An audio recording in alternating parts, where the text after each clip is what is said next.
Walang landing gear, kaya sumadsad sa runway ng paliparan sa Muan, South Korea ang eroplanong yan hanggang bumangga sa pader at sumabog. Sa 181 sakay nito, 151 ang nasawi ayon sa fire agency roon. Sinusuyod ang paligid para sa mga labi ng mga biktimang tumalsik dahil sa pagsabog. 2 crew member ang nasagi. Galing Bangkok, Thailand ang Jeju Air flight na isang Boeing 737-800. Ayon sa Transportation Ministry, lahat ng sakay ay South Korean at 2 ay Thai nationals. Walang Pinoy roon ayon sa ating konsulado. Humingi ng tawad sa mga kaanak ng mga biktima ang Jeju Air habang nakiramay ang Boeing. Lumalabas sa posibleng dahil ito sa bird strike o pagkahigop ng ibon sa makina ng eroplano lalo't naglabas daw ang control tower ng bird strike warning. Hindi lang mga presyo ng prutas na bilog ang binabantayan sa Divisoria, pati po kaligtasan ng mga namimili at nagtitinda, lalo't may nahuling suspect sa pagnanakaw. Mula sa Maynila, nakatutok live si Von Aquino. Von? Pia, sa gitna nga ng pagkaabala ng lahat sa pamimili ng kanilang pang-medianoche, isang suspect sa pagnanakaw ang nahuli ng mga vendor dito sa Divisoria. Bugbog sarado sa mga galit na vendor ang isang lalaki na itinuturong nagnakaw umano ng belt bag ng isang vendor sa Ilaya, Divisoria, Maynila pasado alas 10 ng umaga. Kwento ng biktima, nag-aayos siya ng mga paninda nang makita niya raw na kinuha ng suspect ang belt bag sa kanyang tindahan. Yung belt bag, nandun sa may gilid. Ngayon, sabi niya, bigla siya yumuko siya ng ganyan, kinuha biglang humablot. Sabi ko, haltin ka ko yung cellphone mo. Sabi ko sa anak ko. Ay, ikaw yung mismo nakita ko, may kulay ang buhok mo, wala akong ibang nakita.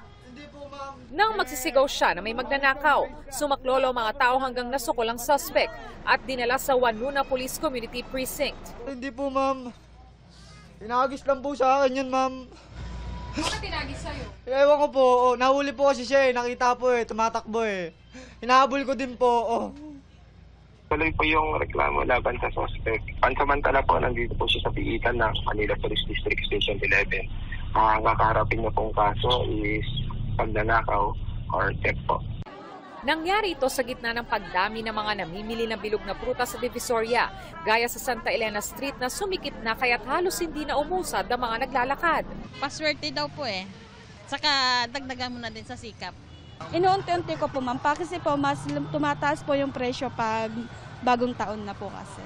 Ayon sa isang nagtitinda, ilang bilog na prutas na raw ang tumaas ang presyo. Mamimili na kasi mga 30-31, mahal na po yung grapes, lalo na yung grapes.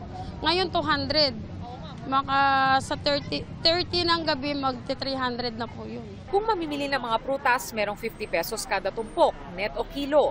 Kung kada piraso mula 35 pesos hanggang 160 pesos ang price range. Meron ding 3 for 100 pesos at 200 pesos kada kilo. Ang mga matatamis at malagkit na mga kakanin at tikoy, mabenta na rin daw. Mag-stay na po yan sa ganyan na presyo. Hanggang mag-New Year? Yes po, yes po. May mga nagtitinda rin ng polka dots na damit. Sa ilang stall kasama ng mga tindang tsinelas at iba pang gamit ang mga paputok tulad ng fountain at luces. Sabi ng nakausap naming tindera na tumangging humarap sa kamera, ipinabenta lang daw sa kanila ito. Ang ibang mamimili naman, turotot ang binili. Panahon na para magbago. Dati nagpapaputok po ba ngayon? Yes, pumupunta pa ako ng Bukawi. Nag-ikot naman sa Kamaynilaan ng Manila DRRMO kasama mga fire truck na nagpatunog ng kanilang sirena para balaan ng mga Manilenyo na huwag magpaputok para iwas sunog at iwas disgrasya sa pagsalubong sa bagong taon. Pia, sa mga oras na ito ay dagsa pa rin ang napakaraming mamimili dito sa Divisoria. Kaya naman ang resulta niyan, napakasikip ng daloy ng trapiko sa ilang kalsada dito sa Divisoria, katulad ng lamang dito sa San Juan Street, kung saan halos wala ng galawan yung mga sasakyan. Pia? Maraming salamat, Von Aquino. Magbabagong taon ng walang bahay ang nasa 50 pamilyang nasunugan sa Caloocan. Isang lalaking PWD ang nasawi. Nakatutok si Jomer Apresto. Nabulabog ang mga residente ng Barangay 118 sa Caloocan City matapos sumiklab ang sunog pasado alas 2 ng madaling araw kanina. Halos lahat ng residenteng nasunugan, walang mga gamit na naisalba. Nagtatakbo ang akala ko sino ang tumatakbo. Palaga dito daw sa amin. Kaya nga nagtakbuhan na. Wala nga akong dala. Yun lang ang dala-dala ko po. Akala ko may nagpapaputok, nagsisigawan na po sila. Paglabas ko po ng pinto, ay na nga po, ang lakas nga po ng apoy. Ayon sa Bureau of Fire Protection, isang 38 years old na lalaking PWD ang namatay sa sunog. As per mga witnesses po, bumalik po siya sa loob. Kaya na-trap na ito. Tapos mahina daw po yung pandinig niya. Saan sa banda siya natagpuan? Sa second floor. Lumalabas sa investigasyon na nagsimula ang sunog sa second floor ng isang 3-story residential area kung saan mabilis kumalat ang apoy. Masikip po yung daan, dikit-dikit po talaga yung bahay. Mga bahay po na nasunog, more or less 20 residential houses. Nananatili muna sa chapel ang mga sunugan. Batay sa datos ng BFP, aabot sa 200,000 pesos ang halaga ng mga napinsalang ari-arian. Iniimbestigahan ng otoridad ang pinagmulan ng apoy. Para sa GMA Integrated News, Jomer Apresto, nakatutok 24 oras. Naglalaki ang alon ng humampas sa Peru at Ecuador. Lumubog at napinsalang maraming bangka na tila mga laroang iwinasiwas sa laot. Ayon sa mga ulat ng local media, ang mga alon ay dulot ng malalakas na hangin galing pa sa karagatan sa Estados Unidos. Isa ang napaulat na namatay sa Ecuador dahil dito. Sa Peru naman, isinara ang ilang beach resort at daungan. Nakauwi na 13 Pilipina ang pinangakuan ng trabaho sa Thailand pero ginawang surrogate mothers sa Cambodia. Nakatutok si Mav Gonzalez. Bumiyahe pa Cambodia ang 13 Pilipinang ito para magtrabaho. Pero pagbalik ng Pilipinas kanina, ilan sa kanila ang may dalang sanggol. May isa, kabuanan na. Nirecruit daw sila online para maging surrogate mothers o yung pinagdadalang tao para sa anak ng iba. Ayon sa Department of Foreign Affairs o DFA, kabilang sila sa 20 Pilipinang nahuli ng Cambodian authorities noong Setyembre. Bawal ang surrogacy sa Cambodia kung saan sila dinala, imbes na sa Thailand na ipinangako raw sa kanila. Hindi po magkakilala, pupunta silang Thailand for $10,000 to $12,000 ang bayad basta makadeliver ng anak. No, hindi kanila yung egg cell obviously or yung sperm cell. 7 sa kanila ang naunang nakabalik ng Pilipinas pero naiwan doon ang 13 at kinasuhan. December 2, na-convict sila dahil sa human trafficking. Pero December 26, binigyan sila ng royal pardon sa Cambodia. Kasama to sa usapan para paunan sila na angkin nila yung baby, hindi nila ibebenta, iuwi nila bilang kanila. I-register na natin as Philippine citizens na anak nila. Iniimbestigahan ng Interagency Council Against Trafficking o IACAT ang recruiter ng mga Pilipina. Sa ngayon, ito pa lang daw ang kaso na maraming Pilipinang nasangkot sa surrogacy. Nag-aalala raw ang mga babae na habulin sila ng kanilang recruiter. Mananatili muna sila sa isang pasilidad ng DSWD. Sabi ni DSWD Secretary Rex Gatchalian, itinuturing silang biktima ng human trafficking. Bibigyan sila ng lahat ng tulong, kabilang ang counseling at transportasyon pauwi sa kani-kanilang probinsya. Para sa GMA Integrated News, Mav Gonzalez, nakatutok, 24 oras. Nakakulong ngayon sa Kuwait ang isang Pinay domestic worker na sangkot umano sa pagkamatay ng isang batang Kuwaiti. Nakatutok si JP Soriano. Ikinalulungkot ng gobyerno ng Pilipinas ang isang ulat sa Kuwait na isang domestic helper umano ang nagsilid sa isang bata sa loob ng washing machine na ikinamatay nito. Sa ulat ng Arab Times, pinaospital daw ng magulang ang anak pero namatay rin dahil sa mga natamong sugat. Dahil iniimbestigahan pa ang kaso, limitado muna ang impormasyong maibabahagi ng Office of the Migrant Affairs ng DFA. Yun ang lumalabas sa Kuwaiti News na umamin siya dahil naiinis daw siya sa bata. So, we have to also see her state of mind. Baka defense din yun, no? Na hindi naman normal na gagawin mo yun sa sanggol. 1-year-old lang yung bata. Nakikiramay ang gobyerno ng Pilipinas sa Kuwait at pamilya ng bata, pero bibigyan pa rin ng legal assistance ang OFW na nakulong ngayon. We assure everyone that the DMW, of course, aside from cooperating with the Kuwaiti authorities and our embassy in Kuwait, will pursue an in-depth look on this incident. Para sa GMA Integrated News, JP Soriano, Nakatutok 24 oras. Tumaas po ang bilang ng mga nadisgrasya sa kalsada ngayong holiday season at pinakamataas pa sa nakalipas na 5 taon. Nakatutok si EJ Gomez. Bisperas ng Pasko, tumilapo ng angkas at sumadsad ang rider ng motorsiklong bumangga sa kotse sa Dasmariñas, Cavite. Nagkaaregluhan na raw ang mga sangkot ayon sa mga otoridad. Isa lang yan sa mahigit 400 naitalang disgrasya ngayong holiday season. Mula December 22 hanggang kaninang alas 6 ng umaga ng December 29, batay sa tala ng Department of Health. Mas mataas ito ng 38% kumpara sa parehong panahon noong 2023. Ngayong araw lang, 68 ang naaksidente. Halos 300 dito ay mga motorsiklo ang sangkot. 70 ay nakainom. Mahigit 350 ay hindi gumamit ng safety accessories gaya ng helmet. Si Ruben na ilang dekada ng rider na biktima ng pagbangga ng kapwa rider. Dito siya tumama sa likod ng paa ko. Tumilapon ako. Kaya ang motoristang si Rafael laging nag-iingat para iwas disgrasya. Naalala ko lagi pamilya ko. Kaya dandahan lang kahit maluwag yung dahan. Hindi mo kailangan magmadali. Ayon sa DOH, ang datos ngayong 2024 ay ang pinakamataas na naitala sa nakalipas na 5 taon. Base sa kanilang records, umabot lang sa 252 cases ang 5-year daily average ng road accidents mula noong 2019. Sunod-sunod din ang mga aksidenteng kinasangkutan ng mga truck kamakailan. The truck owner and the truck driver are equally responsible to make sure that their vehicle is roadworthy, it is not overloaded, it's in good working condition. Payo ng DOH sa mga motorista, Huwag na ho tayong uminom para tayo ay makarating sa ating pinaroroonan ng buhay at buo at makakapiling natin ang ating kapuso. Para sa GMA Integrated News, EJ Gomez, nakatutok 24 oras. Nagbabalik sa Manila Zoo ang elepanteng si Mali, pero bilang isang preserved animal na sumailalim sa taxidermy. Nakatutok si Katrina Son.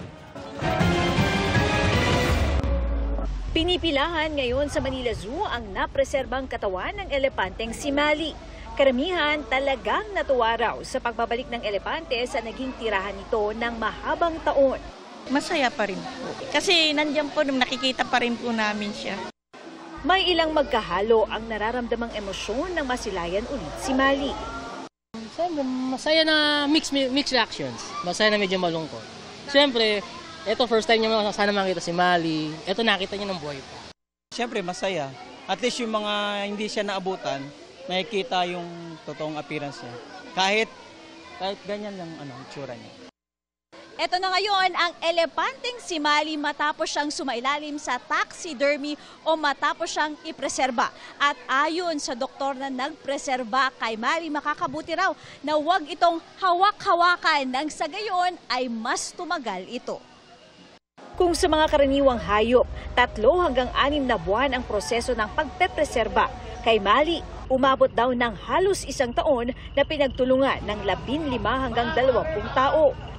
Kailangan po namin gamitan si Mali ng elastomeric na paint, isang klase po ng pintura kung saan kahit po mabasa or maulanan, hindi po agad-agad masisira or mababakbak po.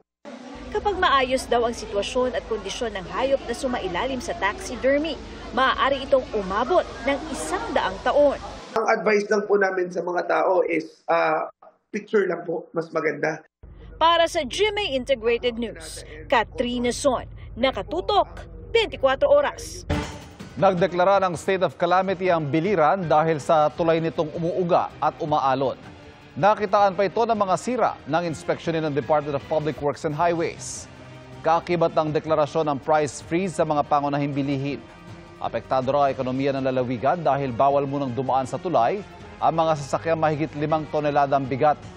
Karamihan pa naman sa mga ito naghahatid ng mga bilihin at mga produktong petrolyo. May negosasyon na para gumamit ng mga barko o barge na magpapasok ng malalaking sasakyan sa Biliran. Ready na ba ang mga aesthetic this 2025? Pero pwedeng mag-pause muna sa inyong OOTD shopping dahil next year, mauuso po ang reuse at repurpose. Alamin po yan sa pagtutok ni Danoting Kumiko. What's in pagdating sa pormahan sa darating na taon? Expensive fashion is out, swak sa budget is in, ayon sa fashion stylist na si G. Hoxon. Dahil ang big thing sa susunod na taon, ang imahinasyon mo. Meaning, paano mo gagawing bago ang mga damit at accessories na meron ka na?